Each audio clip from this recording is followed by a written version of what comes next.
एखादी प्रेमिकाबरोबर फिरायला जाते, ती फिरायला जाताना होती तशीच मरताना होईल असं सांगता येत नाही. लग्नाच्या 2 महिन्यातच वकील गाठला. कशाला? पुणेकरांना सांगायची गरज नाही, सध्या कुठेच सांगण्याची गरज नाही. अहो उदाहरणं आहेत शेकड्याने. 2 महिन्यात डिवोर्स. काय समजतोस तू? तुला 60,000 मला 70,000 पगार आहे.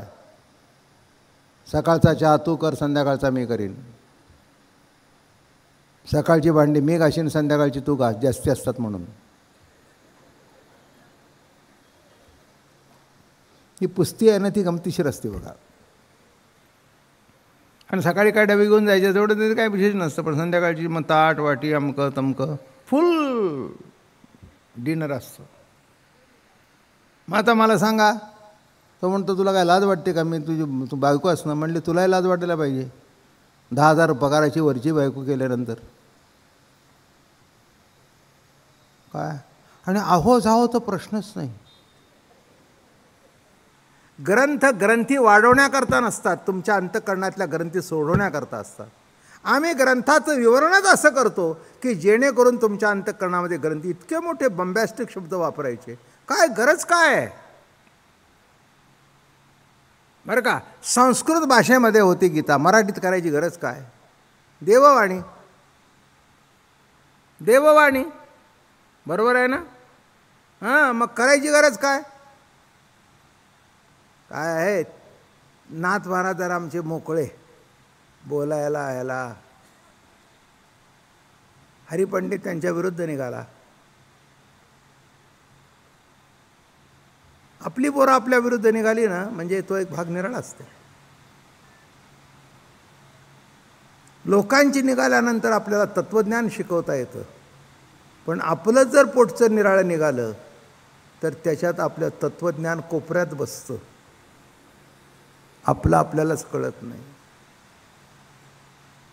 अवघड आहे. दिसता तितका सोपा परमार्थ नाही. म्हणून नीट लक्षात घ्या, ज्ञानेश्वर महाराज हे जे सोपं केलं, कळेल अशा भाषेत सांग ना, कळण्याकरता जर आहे. म्हणून हरिपंडित त्याला म्हणाले, हरी बघा उभी आता. संस्कृत देवे केले आणि प्राकृत काही चोरापासूनही झाले.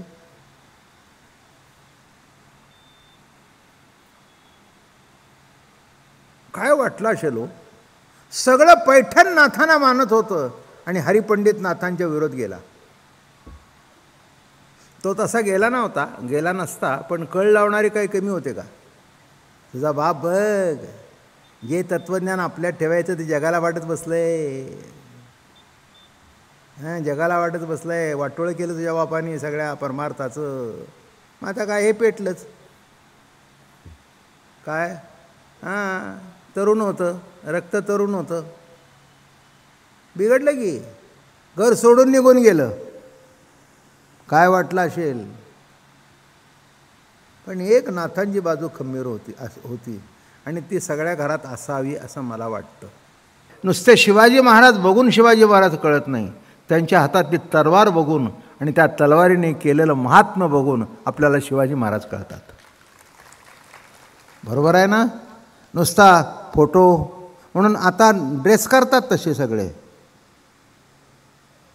दाढी बिडी वाढवणं अमकं तमकं हे सगळं करतात, म्हणजे ते टोप बीप सगळे घालतात. पण काय शिवाजी महाराज होतात का? हां, त्यांची तलवार जी आहे ना ती सुद्धा उचलच नाही आता. काय हे पत्र्याची तलवार घेतात, जेमतेम हाताला झेप येईल अशी. तो म्हणतो अरे एवढं कुठे वागू, अजून हलकी काढकी. काय मग वेश घेतला, पण प्रत्यक्ष जर बाहेर कोणी छाती झाली म्हटलं मी काय केलं? नाही म्हणला शिवाजी महाराज होतोस ना. काय माहिती आहे ना गोष्ट? मोगलांच्या छावणीत जाऊन संभाजी महाराजांना सोडून आणलं. काय ताकद आहे! संभाजी राजांना मोगलांच्या छावणीत गेले आणि सोडून आणलं. सापडले होते तिथे. आणि अंगरखा घातलेला होता, असं घेतलं, जवळ घेतलं आणि हे करायला लागले, शंभू मी आहे, मी आहे. अरे म्हणे आबासाहेब तुम्ही इथे नाही. म्हणाले अशा वेळेला मी नाही सोडवणार तर कोण सोडवणार. शंभू लक्षात ठेव, आता तुझा बाप आहे तुला सोडवायला, पुढचं चरित्र मला सांगायची आवश्यकता नाही. इतिहास माहिती आहे तुम्हाला. मोगलांच्या छावणीत जाऊन काय छाती एकटे गेले सगळे. कारण का सगळे नको म्हणत होते. नको म्हणणारे जास्ती, जा म्हणणारे कोणीच नाही. जा म्हणणारे कोणीच नाही. ते म्हणले नाही माझा मुलगा आहे त्याला सोडून आणणार. आणला. काहीही करू शकले नाहीत मोगल, काहीही करू शकले नाहीत. म्हणून नीट लक्षात घ्या, त्याच्यावरून कळतं काय छत्रपती आहेत. आणि पुढे सांगू का, त्याच्यावरून जाणता राजा झाला. तसं राजांच्यावर प्रेम केलं तसं सगळ्या जनतेवर सुद्धा प्रेम केलं. हे त्यांचं वैशिष्ट्य आहे. जनतेवर सुद्धा प्रेम केलं. तसं निवृत्तीनाथांनी ज्ञानोबारायाला आज्ञा दिली, म्हणजे ते लिहिण्याकरता नाही, तर तुला जे येतं आणि मी जे तुला दिलं ते सगळ्या जगाला चंद्रसूर्या तिथपर्यंत मिळावं, हे वैशिष्ट्य आहे. ज्ञान चोरून ठेवावं ही ज्या काळची मनोवृत्ती, त्या काळामध्ये ज्ञान वाटावं ही प्रवृत्ती निर्माण होणं, हाच जगाचा उद्धार आहे. काय सांगतोय मी, प्रस्तावना चालली हरिपाठाची. ते म्हणाले हे काम मोठं कठीण आहे. कठीण नाही, तसंच सांगायला पाहिजे. त्याशिवाय हरिपाठ काय कळायचं तुम्हाला, काय बॅकग्राऊंड कळली पाहिजे की ही व्यक्ती कुठून कुठे आली. कारण काय, शेवटी माणसं काय म्हणतात, नाम हे त्यात काय.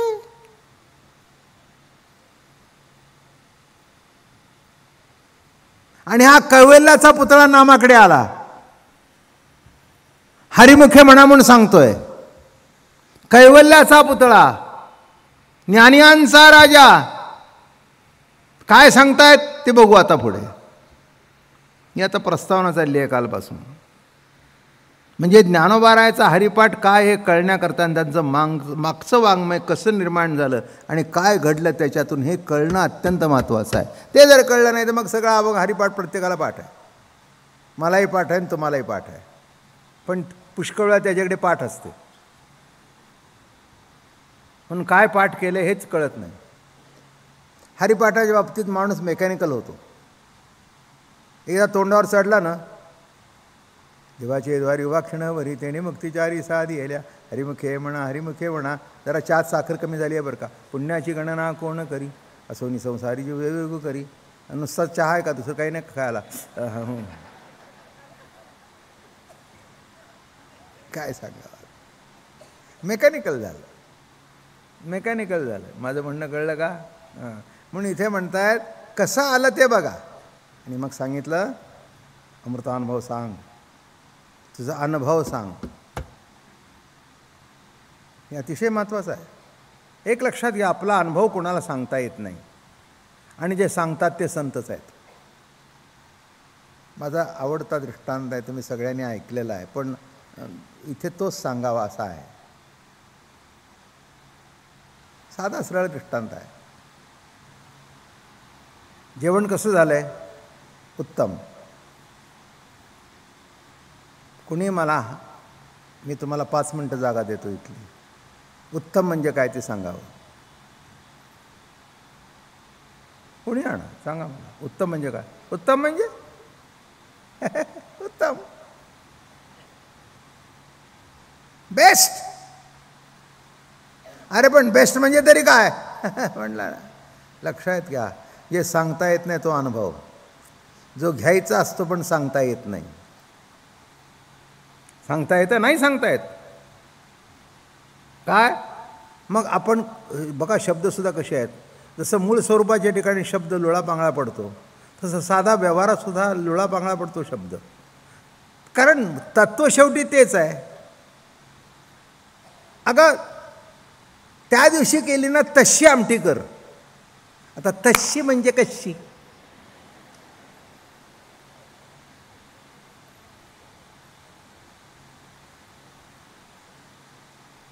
काय तशी म्हणजे कशी, मग ती करते. आता तिनेच हे बघ म्हणला, मला काही तसं बोलता येत नाही, पण तशी झाली नाही.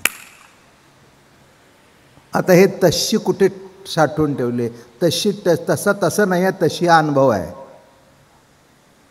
मग ती हिरीला पेटली, एकदा केली, दोनदा केली, आणि चौथ्यांदा जमली. क्या बात आहे म्हणला. हा जो फुरका मारला, वा म्हणला, जमलं तस. आता खाऊन बघ पुन्हा. ते म्हणले सांगता येत नाही. तसा सामान्य वस्तूचा अनुभव पुन्हा तसाच येईल असं सांगता येत नाही.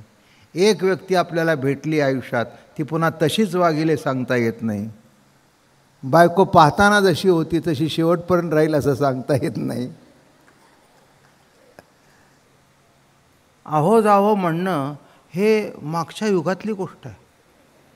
तुम्ही अजून अहो जावो करता. अरे कार्य करावं, बरोबर आहे. आणि कानफाडत सुद्धा मारावी. तिने मारली तर त्यांनी मारावी, त्यांनी मारली तर तिने मारावी. माझ्या प्रवचनाची माणसं चांगली आहेत, तसं कोणीच करत नाही म्हणून मी सांगितलं. काय गंमत आहे महाराज.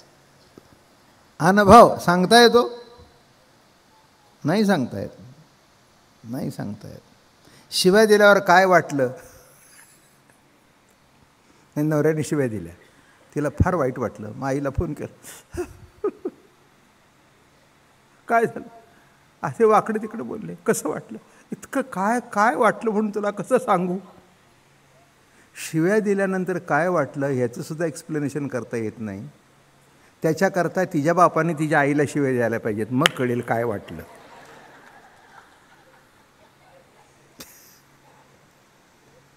काय ओवी सांगू का? हे अनुभवाचे जोगे नवे बोलायचे. नरवारा म्हणतात ही सगळी अनुभव घेण्याची वस्तू आहे, बोलण्यासारखी नाही हो. तसं अनुभव अमृत तत्त्वज्ञानाचं सार ज्यांनी लिहिलं ते ज्ञानोबराय काय योग्यतेचे असले पाहिजेत, काय लेवल असली पाहिजे. काय कर्तळावडी वाटोळा डोळत दीक्षी आवळा, तैसे ज्ञान आम्ही डोळा दाविले तुझं. करतळावर जसा आवळा दाखवतो तसं आम्ही तुला ज्ञान डोळ्याने दाखवतो. ज्ञान डोळ्याने दाखवतो म्हणजे डोळ्याने दिसतंय ते ज्ञानच दिसतंय, आणि ज्याच्याने दिसतंय तेही ज्ञानच आहे. काय म्हटलं मी? पुढे विषय मुद्दाम घेणार आहे मी. वेदात काय आहे, उपनिषद काय आहे, बरं का, काय काय कशा कशामध्ये सांगितलं आहे. आई स्पेस आहे, मलाही वेळ आहे, तुम्हालाही वेळ आहे, निवांत सांगावं. बरं का, काय काय सांगितलं, कसं सांगितलं. आणि हा अनुभव कोणी जो सांगितला नाही, कोणाला देवच कळला नाही. माझं बोलणं कळलं का? किंबहुना आहे का नाही याची चर्चा या क्षणापर्यंत चालू आहे, आणि जग आहे तिथपर्यंत चालू राहणार आहे. देवाच्या अस्तित्वाबद्दल एकमत कोणाचंच नाही. काही मानणारे आहेत, काही न मानणारे आहेत. चालूच राहतं, चालूच राहतं. तुम्हीच मला म्हणला ना, एक जण म्हणाले की बुवा आता एक दिवस तू मला गणपती भक्त करशील. बरोबर आहे ना? देव न मानणारे, पण तुम्ही काम करता ते बघून त्याला वाटलं ना की आपल्याला गणपतीला मानावं लागेल. वाटलं ना? नाही वाटलं ना, नाही तिथेच वाटलं. वाटलेलं नाही तिथेच वाटलं. ह्या भूमिका नीट लक्षात घ्या, म्हणजे हे ग्रंथ काय आहे ते कळेल. जगच इथून तिथून तुम्ही तुमच्या दृष्टिकोनातून बघता म्हणून कमी जास्ती हा त्यातला खेळ आहे. जिंकणं हा जसा खेळाचा भाग आहे, तसं हारणं हाही खेळाचा भाग आहे. माझं बोलणं कळलं का? सततच इंडिया जिंकावी हा का आग्रह नाही का? आणि गंमत अशी आहे क्रिकेटची की शेवटच्या बॉलपर्यंत काही कळत नाही. काय गंमत आहे? सार असतात तर असं वाटतं संपलं, पण तो अशी सिक्सर मागून जातो की शेवटच्या बॉलला काय होईल ते कळतच नाही. आणि म्हणून त्या खेळामधली गंमत टिकून आहे. म्हणून टेस्ट मॅच मागे पडल्या आणि T20 पुढे आली, कारण ताबडतोब रिझल्ट, ताबडतोब. नीट लक्षात घ्या, काय आहे हे कळत नाही. मग आता मला सांगा, एखादी व्यक्ती बाबा महाराजाकडे बघून बाबा महाराज कळत नाही, पण बाबा महाराज प्रवचन करायला लागल्यानंतर बाबा महाराज कळतो. बरोबर आहे ना? सांगायची गरज आहे का? प्रवचन करायला लागल्यानंतर मग कळतं काय बाबा महाराज आहे, काय बाबा महाराज आहे. बरं का? आज चमत्कार आहे मोठा. मी चमत्कारला मानत नाही, पण आज मी आमच्या घरी पण आहे आणि इथे पण आहे. अहो, टी व्हीवर माझा कार्यक्रम चालू आहे. काही काही माणसं महेश असं सांगतात, आमचे महाराज तिथे होते, काल इथे होते. लबाडी, नंबर 1ची लबाडी. एक माणूस 2 ठिकाणी असेल का, पण मी आज आहे. आता म्हणा काय म्हणायचं ते. हो, काल आमचे महाराज तुमच्याकडे, अहो माझ्याकडे होते. अरे बाबा, काय महान आहे, महान आहे. निव्वळ लबाडी, भामटेगिरी. एक आहे तो एका ठिकाणी दिसणार, 2 ठिकाणी दिसणार नाही. हां, मग ते सायन्सच्या माध्यमातून मी तिथे नाही पण दिसतोय, ते चित्र दिसतंय. कळलं का तुम्हाला? तो आवाज ऐकू येतो, हे विज्ञानाने केलेली सोय आहे. पण आहे तो मी इथेच आहे. प्रत्यक्षात कुठे आहे? गणेश क्रीडालाच आहे. प्रत्यक्षात इथे दगडूशेठ हलवाई गणपतीची प्रवचनं हरिपाठावर चालू, हे प्रत्यक्ष आहे. तेव्हा नीट लक्षात घ्या की इथे जगदरूपाने ज्ञानेश्वरीच्या प्रवचनाने महाराज विस्तारित झाले, बाबा महाराज विशेष कळले. स्वयंपाकातून बाई विशेष कळली.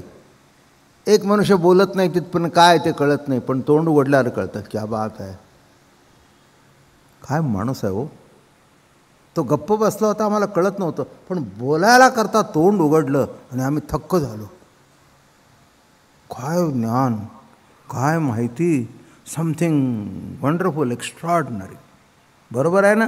तोंड उघडल्यानंतर प्रत्येकाचं असंच आहे, प्रत्येकाचं असंच आहे.